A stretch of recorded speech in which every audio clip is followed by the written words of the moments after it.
지난주 여러분이 기도해 주신 덕분에 기도원이 잘 다녀왔습니다. 감사드리고 또 여러분들이 기도해 주셨는지 별로 힘들지 않게 그 시간들을 또 잘 보냈습니다.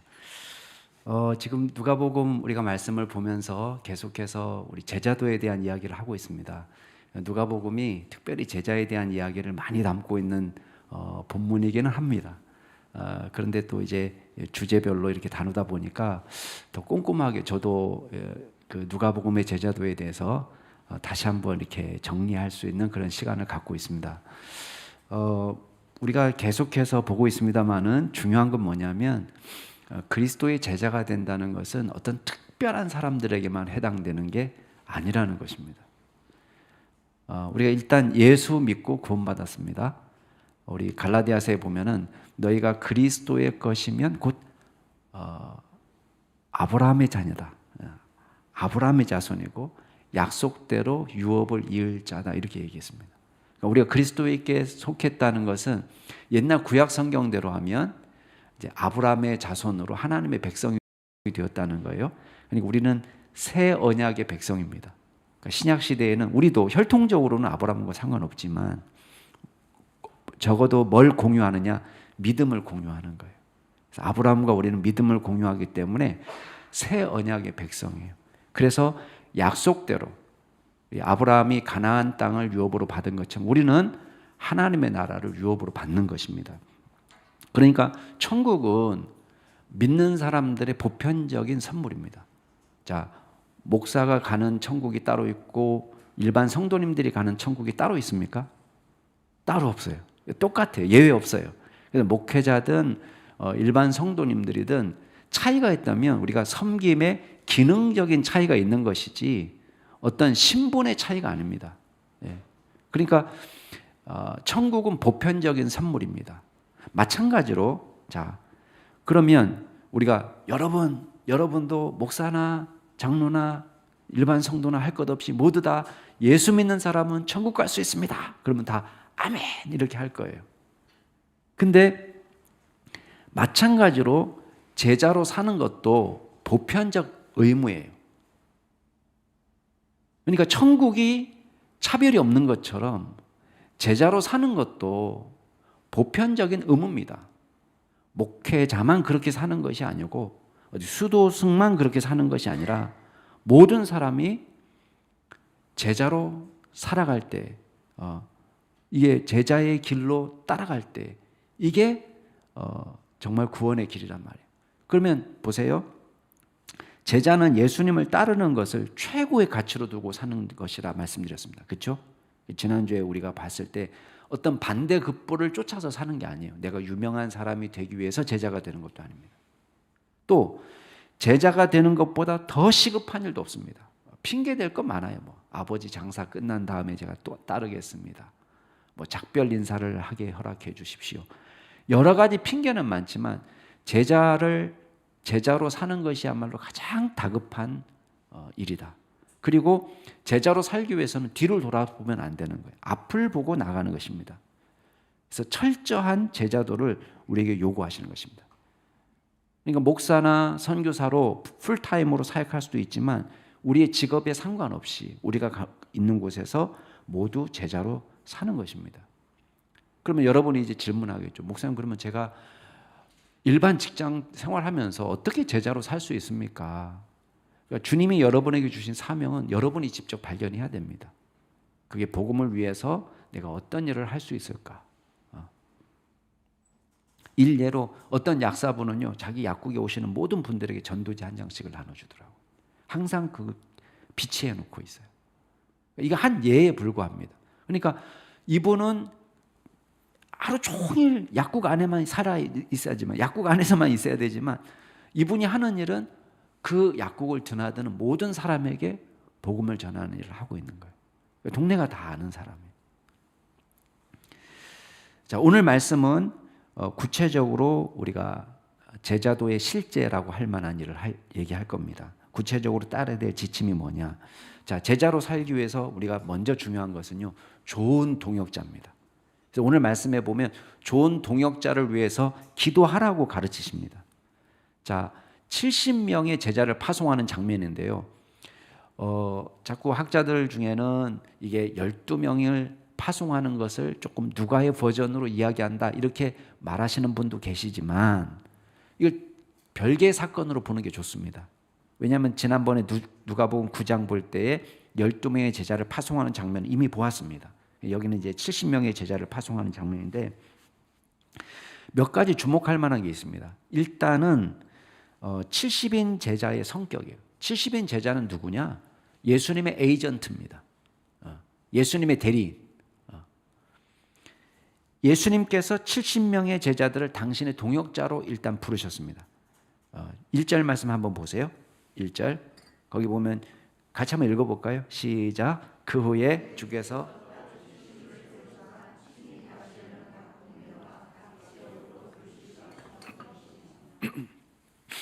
여기 주어는 예수님이죠. 선교의 주체는 철저히 예수님입니다. 우리가 이걸 잊어버리기가 쉬운데요. 내가 막 가고 싶다고 가고 내가 나서겠다고 해서 나서지는 것이 아니고 예수님이 제자를 따로 부르시고 따로 구비시켜서 그 사람들에게 파송지도 가르쳐 주시고 예수님이 보내고 싶은 곳으로 보내시는 것입니다.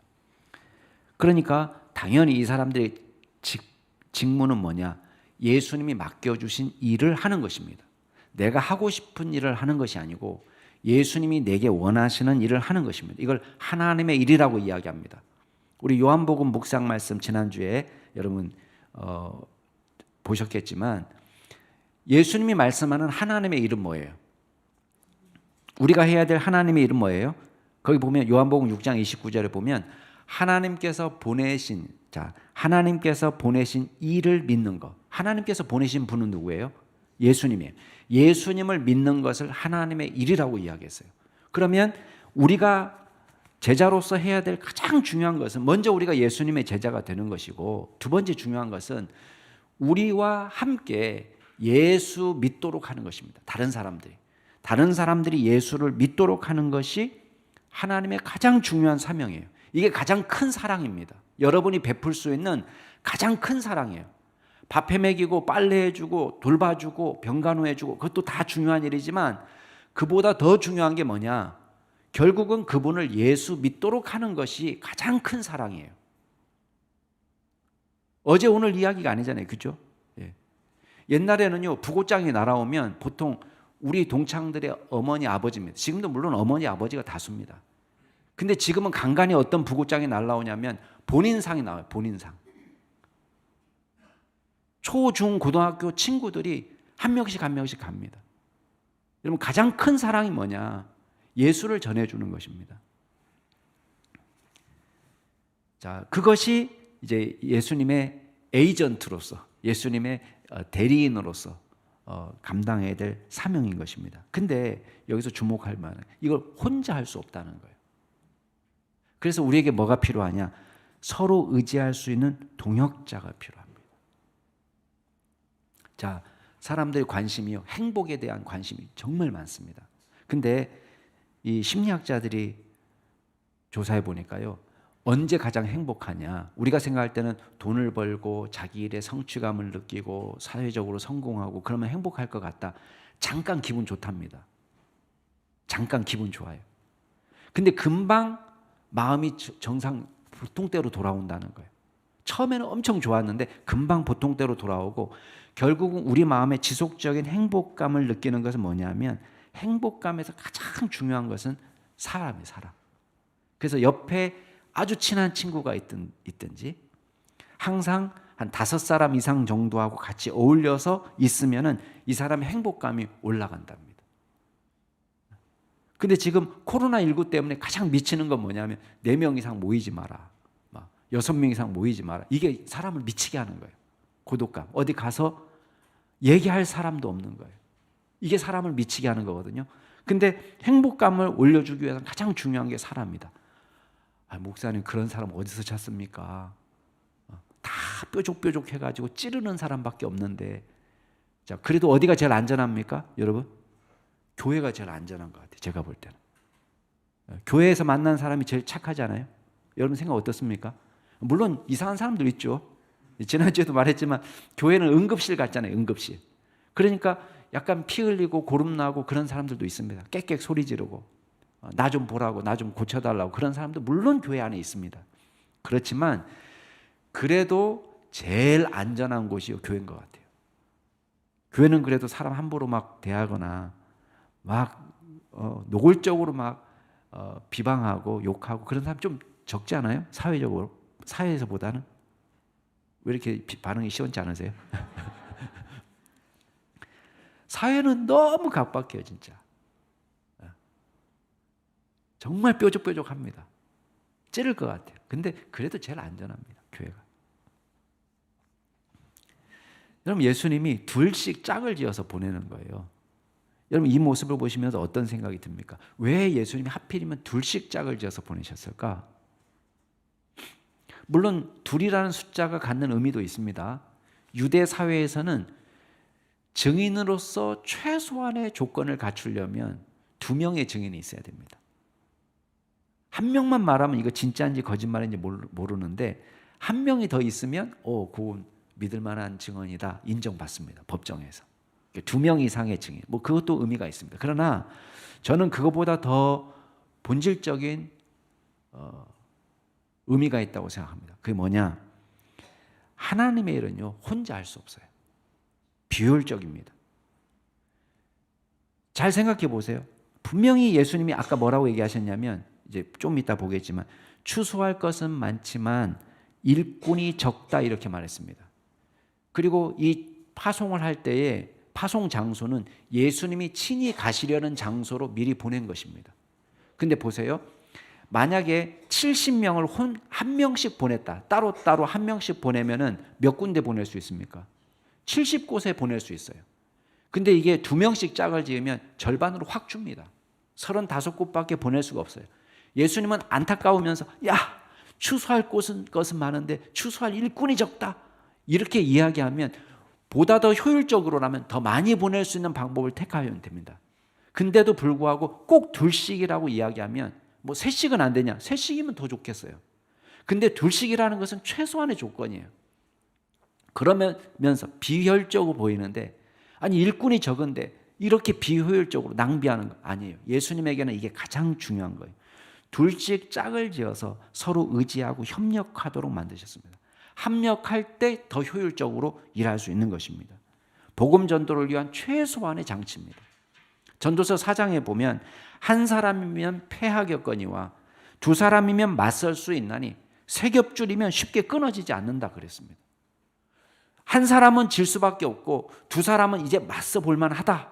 세 사람이면 끊어지지 않는다. 얼마나 중요한 메시지입니까? 그래서 사도행전에 보면 사도들도 혼자 다니지 않습니다. 베드로와 요한, 바울과 바나바, 바울과 실라, 바나바와 마가, 바울과 디모데. 자, 이름은 조금 달라지고 사람은 달라질 수 있지만 파트너가 조금 바뀌지만 늘 원칙은 뭐예요? 같이 다니는 거예요. 같이. 그러면 우리가 생각할 때는요. 1 플러스 1은 2라고 생각합니다. 천만에. 1 플러스 1은 2가 아니라 5도 되고요. 10이 될 수 있습니다. 한 사람이 저기서 일합니다. 한 사람은 저기서 일합니다. 둘이 아무리 끙끙해서 해봐도 얼마 못했는데 둘이 합쳐서 같이 일하니까요. 저기도 후딱 치우고 여기도 후딱 치우고 후딱 치워서 일을 할 수 있는 것입니다. 이게 시너지 효과라고 얘기합니다. 마찬가지예요. 주님의 일도 마찬가지예요. 그러니까 10장 2절에 보면 자, 여기서 굉장히 중요한 것은 뭐냐면 동역자를 위한 기도예요. 자, 2절 같이 한번 읽어볼까요? 시작. 이르시되 추수할 것이 많되 일꾼이 적으니 그러므로 추수하는 주인에게 청하여 추수할 일꾼들을 보내주소서 하라. 이걸 일부러 중요한 기도 제목으로 가르쳐 줍니다. 일꾼이 없어요. 동역자가 없어요. 주님. 기도해라고 가르칩니다. 기도하라. 많은 사람들이 이 구절을 보면서 놀라합니다. 일꾼이 적다고? 일꾼이 이렇게나 많은데? 우리 교단도 이제 그 해마다 통계를 내는데요. 이 교단 통계를 보면은 겉으로는 일꾼이 많아 보입니다. 교회 수도 늘고, 그다음에 목회자, 장로, 권사, 안수집사 수가 조금씩 늘고 있어요. 일꾼이 점점 늘어나는 것처럼 보여요. 2011년 통계에 따르면 저희 교단 목회자 수가 16,000명대였습니다. 16,000명대. 2011년. 지금보다 10년 전. 근데 2020년 통계 되니까요. 21,000명으로 넘어섰습니다. 엄청 는 거죠. 10년 동안에 한 5,000명이 늘었어요. 해마다 500명씩 늘어나는 거예요. 아이, 목사님 그러면 일꾼이 많잖아요. 물론 장로들도 비슷하게 늘어납니다. 안수집사도 늘어납니다. 근데 문제는 뭐냐면 역설적으로 교회 수도, 노회 수도 늘어나고 있는데, 목사 수도, 장로 수도 늘어나고 있는데 교인 수는 점점 줄어들고 있어요. 아이, 목사님 코로나 때문에 그런 겁니다. 코로나 때문에 명목상의 크리스찬이 빠져나가는 겁니다. 아니에요. 이 통계를 보니까요, 지난 10년 동안 꾸준히 이어진 거예요. 그러면 이렇게 질문할 수 있어요. 겉으로 일꾼이 많아 보이는 것이 제대로 된 일꾼이 적을 수 있겠구나. 조심스러운 분석이에요. 왜냐하면 이 통계 자체는 얘기해 주지 않으니까. 우리가 그냥 짐작하는 거예요. 왜 일꾼이 늘어나는데 교회는 부흥하지 않을까? 우리 질문해 봐야 되는 거예요. 이건 꼭 목사 책임만이라고 돌리면 안 돼요. 아까 제가 말씀드렸어요. 권사도 늘어나고 있고 안수집사도 장로도 다 늘어나고 있어요. 근데 교인 수는 줄고 있어요.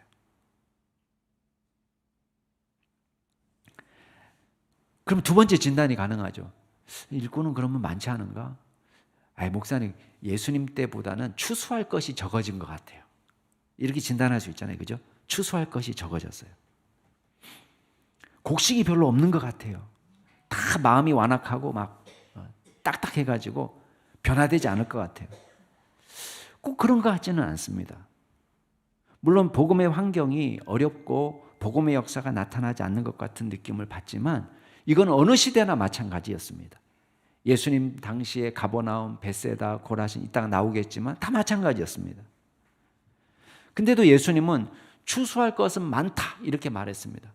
그러면 추수할 것이 많다고 이야기했을 때 우리에게 어떤 느낌을 받습니까? 일단은 추수할 것이 많다고 했으니까 할 일도 많다예요. 할 일도 많다. 그 시각으로 보면 답이 열려요. 그래, 할 일은 많지. 여러분, 할 일이 보입니까? 안 보입니까?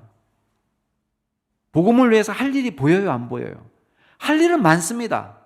할 일은 너무 많은데 자꾸 이렇게 보면 안 돼요. 돈 되는 데가 어디냐라고 보면 안 됩니다. 돈 되는 거하고 복음하고는 상관없어요. 그러니까 돈 되는 일이 있다 없다가 아니라 우리가 복음을 위해서 할 일이 있느냐 없느냐예요. 내가 이 일을 했을 때 얼마를 받을 수 있느냐 이러면 일을 못 찾습니다. 내가 하나님 나라를 위해서 할 일이 무엇이냐?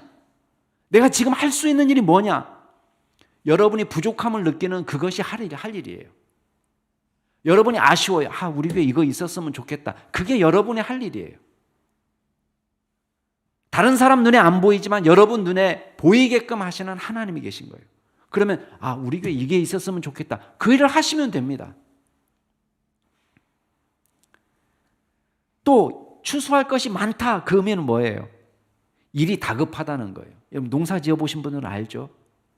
추수할 때가 있는 것입니다. 그때를 놓치면 어떻게 되죠? 썩어버리는 거예요. 과일이 떨어집니다. 예수님을 모르고 죽어가는 사람들이 너무너무 많습니다. 세상에. 외국에만 있는 게 아닙니다. 이 나라에도 많습니다. 예수님의 복음을 마땅히 듣고 죽어야 되는데 예수님의 복음을 모르고 죽는 사람들이 너무너무 많습니다. 우리 아이들은 너무 금방 자랍니다. 여러분 옛날 선교학자들은요 1040 윈도우 얘기했습니다. 1040 윈도우 아마 들어보셨을 거예요. 1040 윈도우는 뭐냐면 북위 10도에서 북위 40도 사이에 있는 나라, 북위 10도, 북위 40도 밑에 있는 나라에 거의 미전도 종족들이 집중되어 있다는 거예요.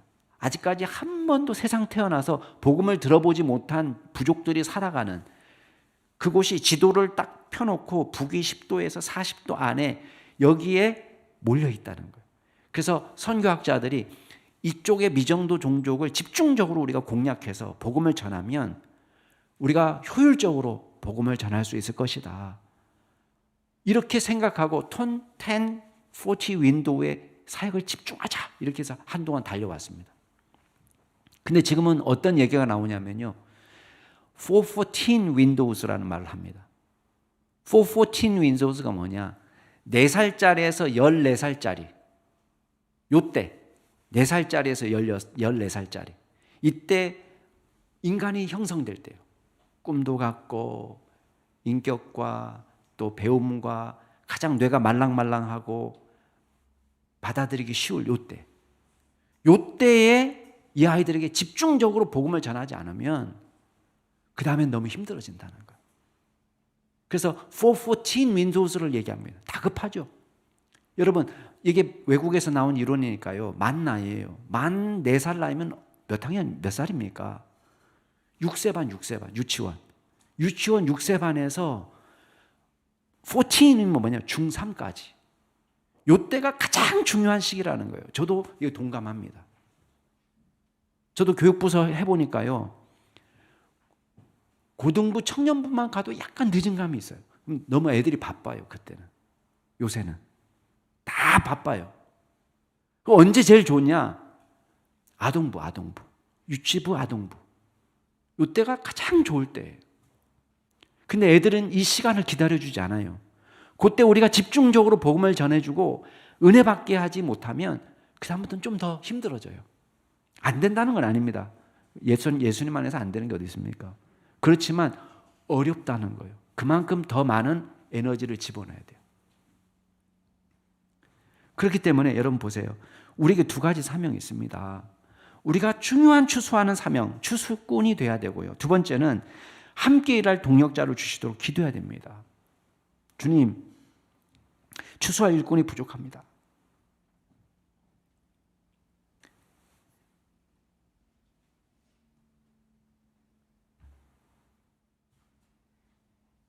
우리 누가복음 10장 2절에 그 기도대로 우리에게 동역자를 주시도록 기도해야 됩니다. 그렇기 때문에 우리는 혼자가 아닙니다. 하나님께서 동역자를 위해서 기도하라는 말은 무슨 말씀일까요? 동역자에 대한 약속도 주셨다는 겁니다. 혼자 일하는 것이 아니라 함께 일할 동역자를 주셨다. 이 사실을 믿고 기도할 수 있기를 바랍니다. 2번째는 앞에는 우리가 동역자가 있기 때문에 혼자가 아니에요. 2번째는요. 주님이 우리와 함께 계시기 때문에 혼자가 아닙니다. 예. 여러분 하나님은요. 단순히 구경꾼이 아닙니다. 하늘에서 우리를 내려다보시면서 잘한다 이렇게 응원하시는 응원자가 아닙니다. 주님은 우리와 함께 하시기 위해서 임마누엘의 하나님, 주님께서 친히 우리와 동행하십니다. 여러분 성령님께서 우리와 동행하십니다. 복음의 우호적인 시대가 있었습니까? 복음의 우호적인 시대는요 극히 드문 시대입니다. 제가 그 신학대학원에 다닐 시절에요. 부흥사경의 강사로 어떤 목사님이 오셨습니다. 근데 그 목사님이 전 세계적으로 큰 교회 담임을 하고 있는 목사님이셨는데 가난하고 돈도 없고 건강도 좋지 못하고 어려운 상황에서 신학교에 입학했답니다. 미래를 생각해도 별로 나아질 것처럼 보이지 않고 그리고 체력이 안 좋아서인지 그렇게 강의 시간에 졸았답니다. 근데 강의 시간에 졸고 있는데 자기가 잠이 번쩍 깨는 말을 들은 거예요. 교수님이 강의를 하시는데 여러분 앞으로 여러분이 목회할 시대는요. 여러분이 정상적으로만 목회한다면 조건은 여러분이 쓸데없는 짓 하지 말고 정상적으로만 목회한다면 한 명도 예외 없이 최소한 100명 이상의 목회는 가능한 시대가 옵니다. 이랬대요. 저희 아버님 세대거든요. 그분이 졸다가요 번쩍 깬 거예요. 세상이 다 어려울 때예요. 그때. 근데 그 교수님이 그렇게 얘기했다는 거예요. 여러분이 정상적으로만 목회한다면 한 사람도 예외 없이 최소 100명 이상의 교회를 목회할 수 있는 담임 목사가 될 겁니다. 이러니까 이분이 잠이 번쩍 깨가지고 용기를 가졌다는 거예요. 근데 실제로 70년대, 80년대 한국 교회가 유례 없는 부흥 성장기를 경험했습니다. 우리는 지금 시대를 보면서 이게 이상한 거라고 생각합니다. 근데요, 복음의 폭발적인 증가가 일어난, 복음의 역사, 폭발적인 역사가 일어난 기간은 기독교 2000년 역사 속에서 드문드문 일어난 겁니다. 이게 늘 그렇게 된 것이 아닙니다. 이 말은 뭐냐? 우리의 사역이 어렵고 힘들 것이 예비되어 있다는 거예요. 여러분, 오늘 3절 말씀에 보니까 예수님이 이 70명을 파송하시면서 이렇게 얘기합니다. 내가 너희를 보내는 것이 어린 양을 이리 가운데 보내는 것 같다. 자, 그림을 한번 생각해 보세요. 이리 굴에 어린 양을 집어넣었어요. 어떤 일이 벌어지겠습니까? 얼마 없어서 뼈도 추리지 못할 거예요. 그렇죠? 이건 너무나 명약관화한 일입니다. 그럼 우리가 이렇게 생각합니다. 아유, 안 되겠다. 우리는 안 되겠다. 사람 불러야 되겠다. 이렇게 생각할 수 있어요. 근데 보세요. 예수님이 이 일을 감당할 수 있는 능력을 주시는 거예요. 4절 말씀 한번 보겠습니다. 4절 같이 읽을까요? 시작. 전대나 배낭이나 신발을 가지지 말며 길에서 아무에게도 문안하지 말며. 이게 이해가 돼요. 아까 분명히 이리굴로 어린 양을 보낸다고 하면서 예수님의 말씀은 전대도 가지지 말고 배낭도 가지지 말고 신발도 가지지 말고 뭐예요? 이리가 딱 뼈 추리기 쉽게 뼈 골라 먹기 쉽게끔 아무것도 가지지 말라 그 말입니까? 그 말이 아니잖아요. 우리가 생각할 때는 아니 더 단디 준비해야 되는 거 아닌가?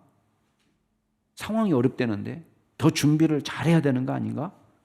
근데 지팡이도 필요 없고 돈주머니도 필요 없고 옷이나 신발도 여벌 가질 필요 없고 배낭도 짊어지지 말라고 그러고 양식도 따로 준비하지 말라고 하고 이게 도대체 무슨 말이야? 여러분, 이거는요 하나님의 약속이에요. 예수님의 약속. 현지 조달이 가능하게 하겠다는 거예요. 무겁게 들고 다니지 않아도 현지에서 조달이 가능하겠다는 것입니다.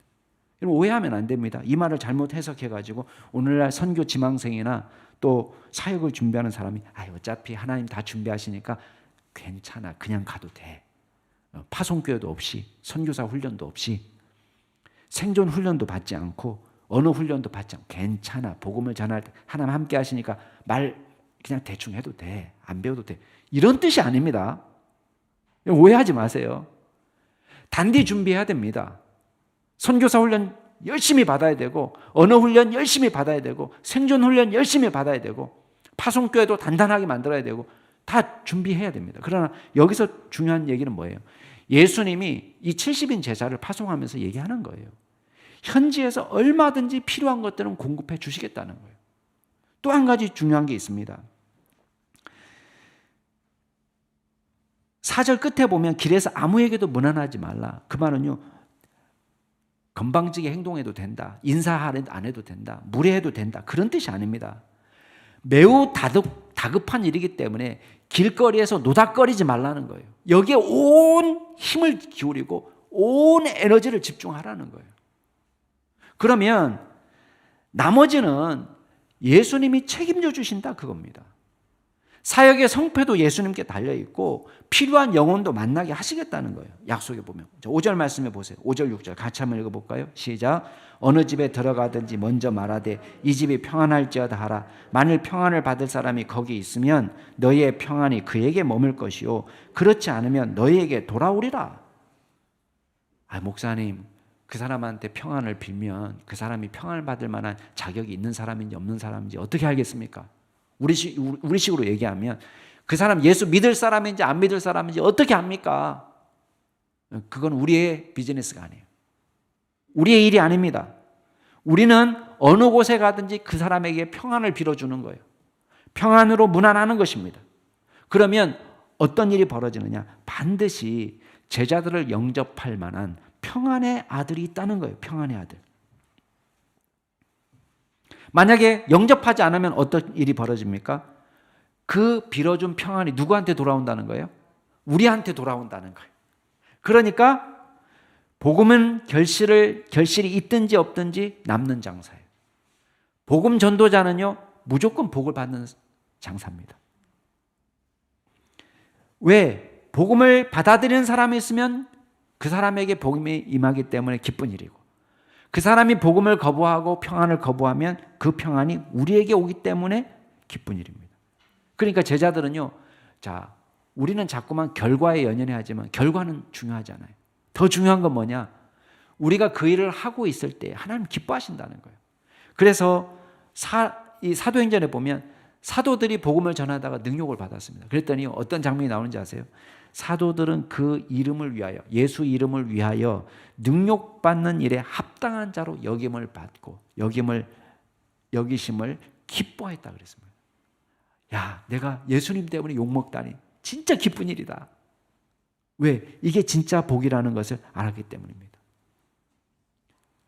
전도지에서 그러면 잠은 어떻게 해결합니까? 그것도 걱정하지 말라는 거예요. 7절, 8절, 9절 같이 한번 읽어볼게요. 7절, 8절, 9절 시작. 그 집에 유하며 주는 것을 먹고 마시라. 일꾼이 그 삭슬 받는 것이 마땅하니라. 이 집에서 저 집으로 옮기지 말라. 어느 동네에 들어가든지 너희 앞에 차려놓은 것을 먹고 거기 있는 병자들을 고치고 또 말하기를 하나님의 나라가 너에게 가까이 왔다 하라.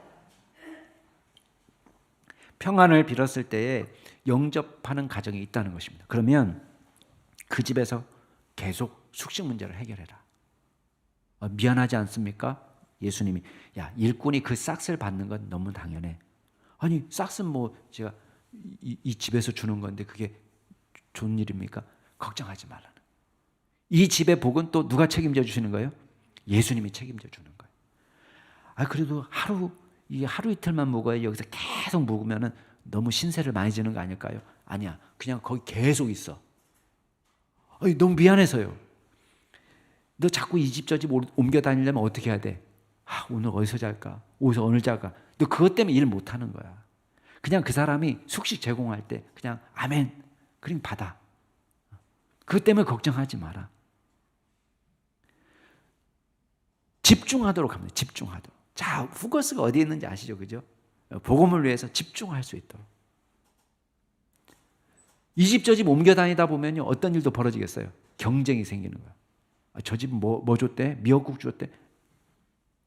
우리는 저기 한우 넣어, 한우. 이렇게 되는 거예요. 그러면 서로 막 경쟁하다 보면 제자들 정신이 어디 팔려 있는 거예요? 대접받는 데만 팔려 있는 거예요. 근데 한 집에서 오래 있으면 어떻게 될까요? 예, 하루 이틀 잔치하지 뭐 계속 잔치할 수 있습니까? 평상식이 나오겠죠, 그죠? 예. 감사함으로 그곳에서 전도 사역에 집중하는 거예요. 여러분, 하나님은 저와 여러분을 절대 홀로 두지 않으십니다. 우리에게 사람도 붙여주셨습니다. 감당할 수 있는 상황도 주십니다. 필요한 물질도 주십니다. 복음을 받아들일 수 있는 믿음의 사람도 예비하셨습니다. 뿐만 아니라 감당할 수 있는 힘도 용기도 주십니다. 우리가 매사에 임마누엘 하나님을 경험하는 것입니다. 우리와 함께 하시는 하나님. 여러분 가운데 워라벨이라는 말을 들어보셨을 거예요. 워라벨. Work and Life Balance입니다. 워라벨. 그러니까 일과 삶의 균형을 갖출 수 있도록. 옛날에 우리가 막 돈 벌기 위해서 막 365일 문도 안 닫고 계속 가게를 열어서 일을 했어요. 그러면 뭐가 없어집니까? 워크는 있는데 라이프가 없어지는 거예요. 막 하루에 10시간씩 직장에 나가서 일하면 가정이 없어지는 거예요. 그래서 사람들이 정신을 차리면서 이렇게 살면 안 되겠다. 우리가 일도 중요하고 돈도 중요하지만 건강도 돌봐야 되고 가정도 돌봐야 되고 자녀들도 같이 놀러도 좀 나가고 이게 워라벨이에요. 워크 앤 라이프의 밸런스를 맞추자. 콩글리시입니다. 워라벨. 근데요, 여러분, 이걸 이해해야 됩니다. 선교사는요, 목회자는 나가서 일하면 힘들고 고되고 또 집에 오면 쉬고 그런 게 아닙니다. 나가면 나가서 주님과 동행하는 것이고 집에 오면 집에서 주님과 동행하는 것입니다. 교회 가서 예배할 때는 주님과 만나면서 기뻐하는 것이고 직장에 나가서 일할 때는 주님과 동행하면서 또 기뻐하는 것입니다. 우리가 어디에 있느냐가 중요한 게 아니에요. 몇 시간 교회에 있었냐, 몇 시간 집에 있었냐, 몇 시간 성경 봤냐, 몇 시간 일을 했냐, 그게 중요한 것이 아니고 더 중요한 건 뭐예요? 성경을 읽을 때도 주님과 함께, 직장에서 일을 할 때도 주님과 함께, 가정에서 살림을 할 때도 주님과 함께, 교회에서 예배할 때도 주님과 함께. 혼자 아닙니다. 주님과 동행하는 믿음의 종들이 되길 바랍니다. 마지막으로 기억할 게 있습니다. 주님과 동행하는 자의 의무는요, 순종입니다. 순종이 우리의 책임입니다. 복음을 전할 때에 거절당하는 것을 두려워하지 마세요. 그건 당연한 일입니다. 여러분 10절, 11절 같이 한번 읽어볼까요? 10절, 11절 시작. 어느 동네에 들어가더니 너희를 영접하지 아니하거든 그 거리로 나와서 말하되 너희 동네에서 우리 발에 묻은 먼지도 너희에게 떠나버리노라. 그러나 하나님의 나라가 가까이 온 줄을 알라 하라. 자, 거절하는 사람이 있죠. 그럼 거절당할 때가 있는데 그때에 할 일은 뭐냐면 이 사람 미워하고 막 저주하고 그런 게 아니에요. 그냥 발에서 먼지를 떨어버리고, 그 말은 지난번에도 말씀을 드렸지만은 유대 성지로 들어올 때, 이방 지역에서 이렇게 들어올 때 하는 상징적인 행위예요. 이방의 죄악을 묻혀오지 않겠다, 그런 말이고, 우리와 너는 다르다라는 것을 뜻합니다. 그러니까 이 사람들은 지금 거부하고 있기 때문에 그 책임에 대해서는 이 사람들이 져야 돼요. 그걸 상징적으로 보여주는 거예요. 먼지를 떨어버리면. 그러나 입에서는 뭐가 나오는 거예요? 여기 11절 끝에 보니까 뭐라고 얘기해요? 하나님 나라가 가까이 온 줄을 알라. 마지막까지 놓치지 않는 건 뭡니까? 메시지예요. 메시지의 타협이나 메시지의 왜곡은 없습니다. 끝까지 이 사람들에게 필요한 건 뭐냐? 하나님의 나라는 가까이 왔다.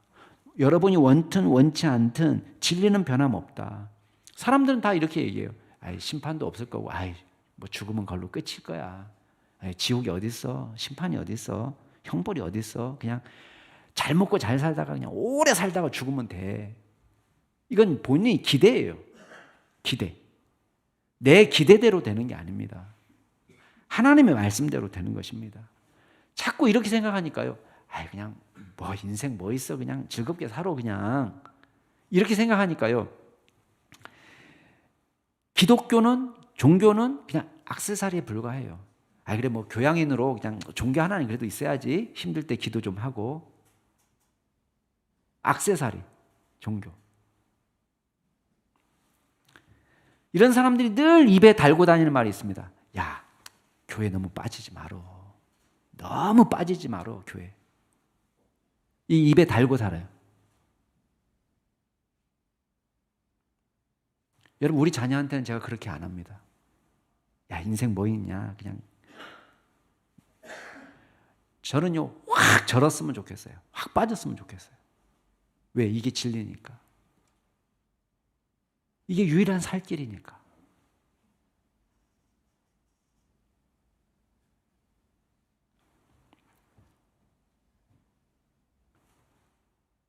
하나님의 심판은 다가옵니다. 하나님의 나라가 가까이 온 줄로 알라.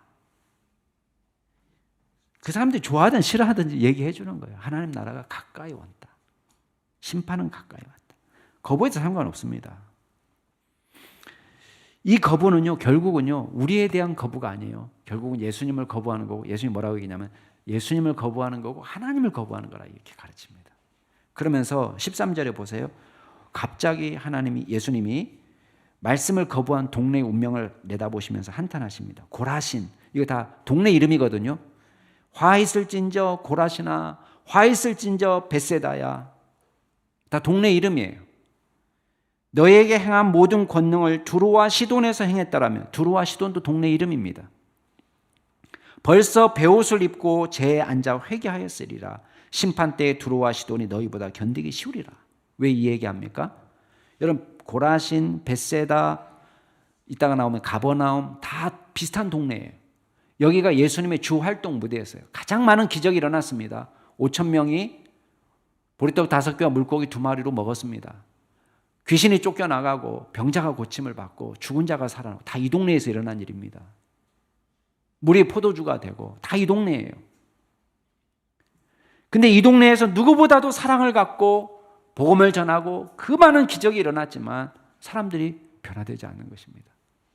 예수님이 말합니다. 야, 그 기적 두루와 시돈에서 했으면 이 사람 벌써 그냥 죄를 뒤집어 쓰면서 회개하면서 하나님 앞에 다 돌아왔을 거라고. 여러분 구약 성경의 두루와 시돈은요, 여기는 해상 무역이 발전된 곳이거든요. 돈 좀 있는 곳이에요. 돈 버는 사람들. 돈 버는 사람들은 교만합니다. 예수님 별로 필요 없는 사람들이에요. 그러니까 이 사람들은 구약 성경에서 매우 부정적으로 나오는 동네예요. 두루와 시돈 사람 하면은 교만과 탐욕의 상징, 욕심꾸러기들이에요. 망할 곳으로 나옵니다. 그래서 유대인들이 생각할 때는 두루와 시돈, 아유 그게 망해. 근데 지금 예수님 뭐라고 얘기합니까? 야, 심판날에 두루와 시돈이 훨씬 더 견디기 쉬울 거다. 왜? 그래도 옛 사람들은 핑계라도 될 수 있어. 우린 예수님 본 적 없습니다. 우리 예수님 기적 요만큼도 안 봤습니다. 핑계라도 될 수 있단 말이에요. 누가복음 10절에 가버나움이나 내가 하늘에까지 높아지겠느냐 음부에까지 낮아지리라. 여러분 마태복음에서는 가버나움을 누구하고 비교하냐? 소돔하고 비교합니다. 가버나움이나 내가 내게 행한 모든 권능을 소돔에서 행했더라면 그 성이 오늘까지 남아 있었을 거다. 여러분 소돔은 어떤 곳입니까? 예, 유황과 불로 멸망한 도성입니다. 죄 때문에. 근데 가버나움에서 행한 그 기적을 만약에 소돔에 가서 예수님이 행했더라면 소돔은 회개하고 남았을 거라는 거예요. 망하지 않았을 거라는 거예요. 심판 때 소돔 땅이 가버나움보다 훨씬 더 견디기 쉬울 거다. 왜? 핑계거리라도 있어요. 핑계거리. 우리 몰랐습니다. 자, 16절 마지막 말씀 같이 한번 읽어보겠습니다. 시작. 너희 말을 듣는 자는 곧 내 말을 듣는 것이요 너희를 저버리는 자는 곧 나를 저버리는 것이요 나를 저버리는 자는 나 보내신 이를 저버리는 것이라. 결국 누구를 저버리는 거예요? 하나님을 저버리는 거예요. 그러니까 결과 때문에 낙심하지 마. 우리의 책임 뭐라? 부지런히 전하기만 하면 된다는 거예요. 예. 요즘은요, 이 SNS에 뭘 올리는 것을 너무 좋아하는 시대가 됐습니다. 예. 어떤 연예인이 식당에서 밥을 먹고 있는데 20대 젊은 청년이 팬이라면서 찾아왔답니다. 사진 좀 셀카 좀 같이 찍자고. 근데 자기 이 행색이 너무 이게 그 SNS에 분명 올릴 건데 자기 지금 모습이 올라간다고 생각하니까 찍고 싶지 않더라는 거예요. 그래서 양해를 구하고 미안하지만 사진은 좀 나중에 하고 사진 찍지 말고 내가 미안하지만 사진 거절을 하니까 좀 교만해 보이잖아요. 그러니까 그냥 여기 와서 같이 우리 얘기도 하고 또 같이 식사도 합시다. 그래서 합석, 테이블을 합치는 것을 제안했다는 거예요. 근데 이 청년은 한사코 밥은 됐고 사진만 찍자는 거예요. 사진만. 귀엽고. 그러니까 이 연예인이 나중에 이런 얘기를 합니다. 자기는 기록되는 것보다 친구로 남기를 원했다는 거예요. 여러분 뭐가 이익입니까? 거기 사진 한 장 찍고 사요나라 이렇게 하고 그냥 헤어지는 거랑 그 사람이랑 같이 밥도 먹고 우정도 쌓고 서로 연락처도 주고받고 그러면 사진은 나중에 어떻게 되는 거예요? 친구가 되면 자기가 평생 같이 사진 찍을 수 있는 거 아니에요? 그게 더 중요한 거 아니에요? 근데 이 사람은 그것보다는 사진 한 장에 목숨 건 거예요. 예. 여러분 우리도 신앙생활 하다 보면은 인생 인증샷에 목을 맬 수가 있습니다. 인증샷. 목사 안수 받을 때 사진, 장로 될 때 사진, 위임 받을 때 사진, 안수 받을 때 사진, 권사 임직할 때 사진 다 이게 인증샷에 목을 매는 거예요. 근데 여러분 인증샷보다 더 중요한 게 뭡니까?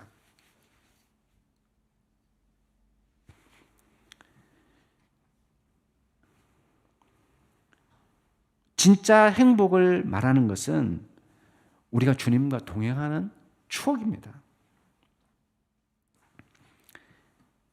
주님과 함께 일하는 것이 우리에게 가장 큰 복입니다. 그 순간이 아니라. 여러분, 위임 받을 때 인증샷은요, 전부 다 멀쩡해요. 다 서가지고, 다 꽃다발 들고, 다 사진 찍으니까요. 다 멀쩡해요. 그죠? 근데 이게 중요한 것이 아니라,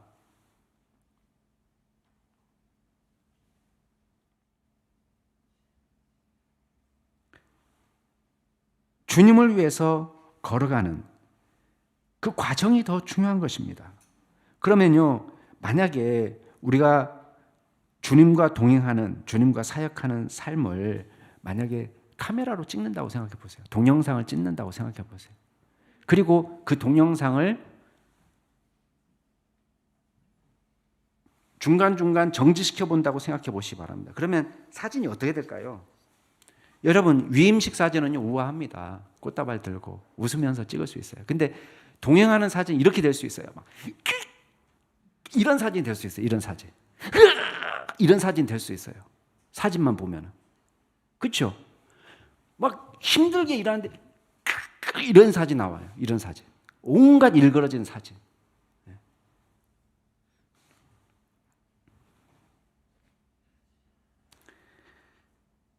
남들이 볼 때는 야, 저 사람 죽어 이렇게 본단 말이에요.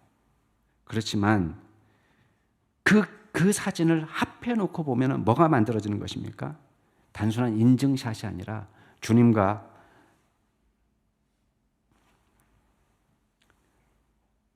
동행했던 추억.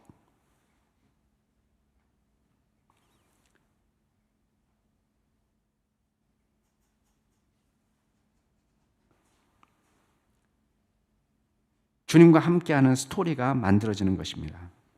저와 여러분이 이 땅에 살아가면서 제자로서 저와 여러분은 혼자가 아닙니다. 주님이 함께 하시고 동역자와 함께 합니다. 주님의 일을 감당할 때에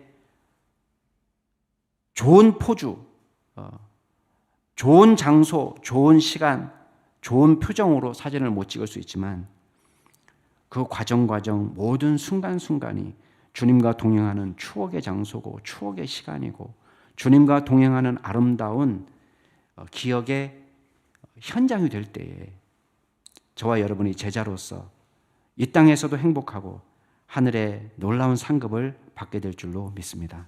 우리 같이 한번 기도하겠습니다.